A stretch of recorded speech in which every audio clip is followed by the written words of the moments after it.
Well, I think it's anybody's guess right now. I think basically what we're seeing is a push among selected high major conferences to increase their membership.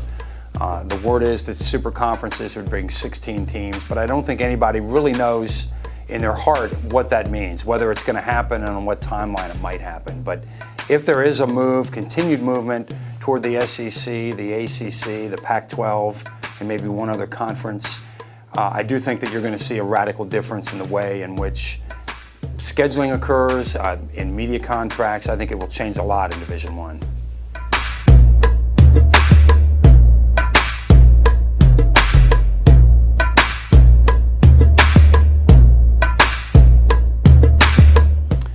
Well, I think there's always been a notion that things go from the top down in Division I, and I think when Penn State went to the Big Ten in 1992, I think there was kind of a trickle down, if you will, a domino effect. I think that's likely to take place, and again, it's very difficult to determine what those scenarios might be.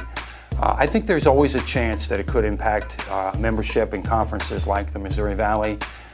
We have always been vigilant and kept a close eye on what might be happening in the high major group, the FBS and particularly the BCS conferences, because I do think that once there's movement at the very top, I think you see teams that lose conferences turn and take members from other leagues, and I think that could happen in a couple of scenarios. We're preparing for the possibility of opportunities or threats, a chance to perhaps expand our membership if need be, the threat that maybe there would be an approach to our members to leave the conference. So the more information that we can gather for our membership, for our President's Council, the more quickly they can act in times of need.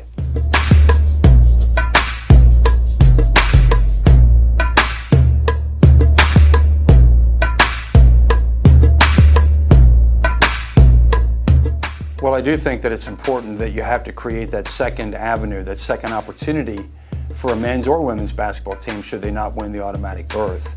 That requires going out and getting in these early season multi-team events. They used to be called exempted tournaments. You have to get the opportunity to play top 100, top 50 teams. You have to beat some of them to really prove your point that you're worthy of getting an at-large bid. Back in the 2000-2002 timeframe, we had policies in place that forced our member institutions' hands at scheduling up, getting tougher schedules. We have had significant conversation about that, and I think we have some policies in place, some guidelines rather in place that will steer our people toward playing in the MTEs, these early season tournaments, getting high major teams on neutral courts.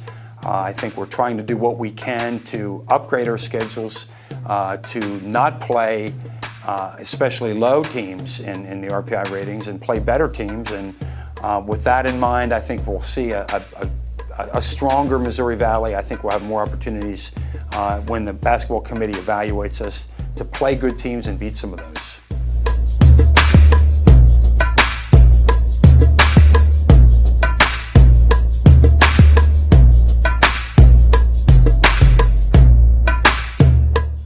Well, again, I think the MTEs, the multi-team events, are helpful. I think when you start allowing teams to pay your guarantee to go on the road and play one game, I think it's a downward spiral.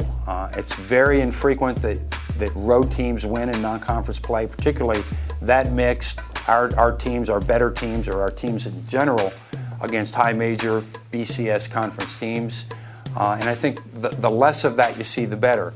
Michigan and Bradley are playing a home-and-home series this year. Oklahoma State is going to Missouri State as part of a 2-for-1. I think Indiana State is also playing Indiana in a 2-for-1. Two at Indiana, one back at Evansville. And both of those games, Oklahoma State at Missouri State and Indiana at Evansville, takes place this year. So you really have to do anything you can to get teams at a neutral site, to somehow get teams on your own campus, because you have a much better opportunity to win if it's at home. And I think that the secret really is strategizing so that your peak schedule strength matches your peak team strength. And if that happens, I think we'll see more of our teams in position to go into the conference season with some significant signature wins and be in a position selection weekend to get the attention of the basketball committee.